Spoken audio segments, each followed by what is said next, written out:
গ্রাম বাংলার মা চাচিরা যেভাবে খিচুড়ি রান্না করে, আজ আমি সেটাই আপনাদের সাথে শেয়ার করতে চলেছি। চলুন তাহলে দেখে নেওয়া যাক চটজলদি খিচুড়ির রেসিপি। প্রথমে আমি খিচুড়ির সব উপকরণগুলি ভালো করে কেটে ধুয়ে পরিষ্কার করে নিয়েছি। একটি পাত্রে চাল ও ডাল নিয়েছি। এরপর কেটে রাখা সবজিগুলো একে একে দিয়ে দিচ্ছি। শাক, পটল, আলু আর দিয়ে দিলাম রসুন, পেঁয়াজ কুচি, কাঁচামরিচের ফালি।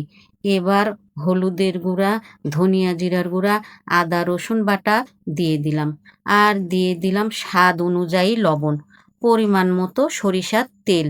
এবার আমি হাত দিয়ে খিচুড়িটা ভালো করে মেখে নিয়ে এর মধ্যে আন্দাজ মতো নর্মাল পানি দিয়ে দিব। এখন একটা ঢাকনা দিয়ে ঢেকে দিব। এবার চুলা অন করে হাই হিটে রেখে দিব খিচুড়িটা ফুটে ওঠা পর্যন্ত। আমার খিচুড়ি ফুটে উঠেছে। এখন ঢাকনা উঠিয়ে ভালো করে নেড়ে দিয়ে আবার ঢেকে দিব। এবারে মিডিয়াম আঁচে রেখে দিয়ে ২০ মিনিট অপেক্ষা করব। ফিরে এলাম ২০ মিনিট পরে। দেখুন আমার খিচুড়িটা সুন্দরভাবে রান্না হয়ে গেছে। এটা ছোট বড় সবাই খেতে পারে।